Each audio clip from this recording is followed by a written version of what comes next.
महिला के ट्रांसफर के पहले दिन उसने यह उम्मीद नहीं की थी कि उसके पीछे बैठे सहपाठी हंसने लगेंगे, लेकिन महिला को नहीं पता था कि क्या हुआ। यह वह छात्र था जिसने उसे कुछ याद दिलाया। महिला ने जल्दी से नीचे देखा तो पाया कि जमीन पर खून गिरा था। उसे शर्म महसूस हुई, इसीलिए वह खड़ी हो गई और अपने हाथों से अपना बैग ढक लिया और फिर जल्दी से कक्षा से बाहर चली गई। यह ज्याओमी का पहला पीरियड्स था। वह शौचालय में छिप गई और फूट फूट कर रोने लगी, क्योंकि उसे समझ नहीं आ रहा था कि भविष्य में वह अपने सहपाठियों का सामना कैसे करेगी। सौभाग्यवश 3 लड़कियां छात्र कक्ष में आईं। उन्होंने श्याओमी के लिए साफ कपड़े लाए और उसे दिलासा दिया कि हर लड़की को इस तरह की स्थिति से गुजरना पड़ता है। एनी को थोड़ी गर्मजोशी महसूस हुई और उस दिन से ज्याओमी उनके साथ अच्छी दोस्त बन गई, लेकिन वे स्पष्ट रूप से उसे जाने नहीं देना चाहते थे। जैसे ही श्याओमी स्कूल में पहुंची, वह उसके प्रति गर्म और ठंडी थी। ज्याओमी ने उसे दूर धकेल दिया, लेकिन शाओबा वास्तव में उड़ गया। ज्याओमी को समझ नहीं आया कि उसके पास इतनी ताकत क्यों है, लेकिन वह कुछ जानती थी। उन दोनों को लड़ने के लिए उपहास का पात्र बनाया गया। ज्याओमी ने किसी को अपना नाम पुकारते सुना। उसने सोचा कि यह शिक्षक बोल रहे हैं, लेकिन शिक्षक ने अभी कुछ नहीं कहा। इसी समय वह आवाज फिर प्रकट हुई। अगर आप यह सुन सकते हैं, ये जानने के लिए कि क्या हो रहा है, वह बाथरूम में गया। शिक्षक की अनुमति मिलने के बाद वह उठकर कक्षा से बाहर चली गई। जैसे ही ज्याओमी बाहर गई, उसने उसे बाहर उसका इंतजार करते हुए पाया। उन्होंने श्याओमी को यह भी बताया कि वे वास्तव में चुड़ैलों के वंशज हैं, इसलिए वे हवा के माध्यम से एक दूसरे से संवाद कर सकते हैं। यह देखकर कि ज्याओमी को उस पर विश्वास नहीं हो रहा था, वह इसका परीक्षण करने चली गई। रास्ते में उन्होंने ज्याओमी को सब कुछ समझाया। यह पता चला कि केवल किकी और उसके 4 दोस्त ही अधिक शक्तिशाली चुड़ैल बन सकते हैं, क्योंकि ज्याओमी ने अभी अभी अद्भुत शक्ति दिखाई थी। इसीलिए उन्होंने सोचा कि ज्याओमी भी एक महिला का वंशज है। फिर चारों पास की एक झाड़ी के पास आए। फिर उसने कोई अज्ञात पाउडर निकाला और उसे जादू करने के लिए जमीन पर छिड़क दिया। वे चारों क्रमशः पूर्व, दक्षिण, पश्चिम और उत्तर के 4 कोनों में बैठ गए और फिर मंत्र जपने लगे। जिस क्षण मोमबत्ती रुकी, समय भी रुक गया प्रतीत हुआ। ज्याओमी के शामिल होने से उनका संभावित जादू अंततः जागृत हो गया।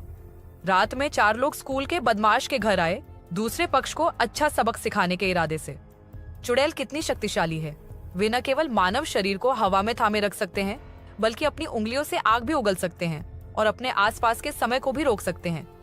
इतनी शक्तिशाली ताकत के साथ 4 बहनों ने उस छोटी लड़की को सबक सिखाने का फैसला किया, जो अक्सर ज्याओमी को परेशान करती थी, है ना? उन्हें वे धमकाने वाले के घर में घुस गए, उसके निजी सामान ढूंढ लिए तथा उसमें विभिन्न सामग्रियां मिलाकर दवा बना ली ताकि उस पर जादू कर सकें। वे बदमाश का चरित्र बदलना चाहते थे, लेकिन उसी समय उन्हें बाहर से शोर सुनाई दिया। पता चला कि बदमाश वापस आ गया था। कई लोग जल्दी से उठने के लिए जगह ढूंढने लगे। जिस समय बदमाश ने दरवाजा धक्का दिया, ज्याओमी ने तुरंत समय रोक दिया। धमकाने वाले को निश्चल देखकर वे तुरंत घटनास्थल से भाग गए। उन्हें यह पता नहीं था कि इस कदम से धमकाने वाले के भाग्य पर कोई असर पड़ेगा या नहीं। जब त्यान स्कूल में था तो उसके एक सहपाठी ने जानबूझकर कक्षा में शोर मचाया और स्कूल के बदमाश पर आरोप लगाकर अपनी सामान्य दिनचर्या को तोड़ दिया। जाहिर है, चारों लोगों का जादू असर कर चुका था और वे रात में आकर्षण का केंद्र थे। उन्होंने सुंदर कपड़े पहनने के लिए जादू का प्रयोग किया और जैसे ही वे लंच मीटिंग में पहुंचे, एक महिला सहपाठी ने उन पर हमला कर दिया। ज्याओमी की रुचि तुरंत खत्म हो गई, इसलिए उसने एक वकील ढूंढा जो ज्याओमी को परेशान नहीं होने देगा और उसका मुकाबला करेगा। महिला सहपाठी स्पष्ट रूप से अभी भी थोड़ी असंतुष्ट थी और अगले ही पल वकील ने उसके सिर पर वार कर दिया। यह एक लड़की को अपमानित करने का परिणाम है। दूसरी तरफ स्कूल के बदमाश ने ज्याओमी को ढूंढ लिया।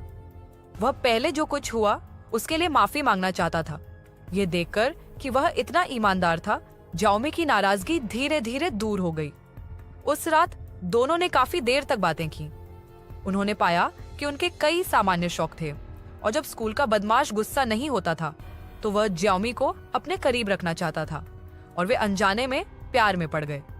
साथ ही डायन की टीम में शामिल हो गए, जिससे अन्य सहपाठियों को अविश्वसनीय महसूस हुआ। तुम्हें पता है, कुछ दिन पहले स्कूल का बदमाश और ज्याओमी कट्टर दुश्मन थे। जैसे जैसे समय बीतता गया, दोनों एक साथ आ गए। जिस दिन उन्होंने अपने रिश्ते की पुष्टि की, जाओमी ने चुपके से स्कूल के बदमाश को प्यार का संकेत दिया, लेकिन उसने कभी उम्मीद नहीं की थी कि शिक्षक उस दिन बुरी खबर लाएगा। स्कूल में बदमाश ने आत्महत्या कर ली और घर पर ही उसकी मृत्यु हो गई। जाओमी हैरान थी और थोड़ा अविश्वसनीय भी। पहले तो उन्होंने सोचा कि यह एक अभिशाप था जिसने श्याओबा को मार डाला, लेकिन फिर श्याओमी ने कहा कि वह उस रात उस बदमाश को प्रेम का संकेत देगी। जाओमी वह शराबी थी जिसने इस त्रासदी को जन्म दिया। उन्होंने सोचा कि श्याओमी बहुत स्वार्थी है और उसे जादू का प्रयोग लापरवाही से नहीं करना चाहिए, इसलिए उन्होंने उसके साथ संबंध तोड़ने का निर्णय लिया। तब से जाओमी गम में जी रही है, लेकिन उसे जल्द ही स्कूल के बदमाश की मौत का रहस्य पता चल गया। लड़की के कपड़ों पर बना सांप चुड़ैल शिकारी का प्रतीक है। अब अपने पालक पिता के कमरे में जाओमी को एहसास हुआ कि उसके पालक पिता की पहचान इतनी सरल नहीं थी। तब से वह हर दिन बुरे सपने देखकर जागती है। जब उसने चीखें सुनी तो वह जल्दी से जांच करने गई। जाओमी ने इस अवसर का लाभ उठाते हुए यहाँ से चले जाने का प्रस्ताव रखा और कहा कि वह एक खतरनाक व्यक्ति है, लेकिन उसकी माँ को ऐसा लगता है।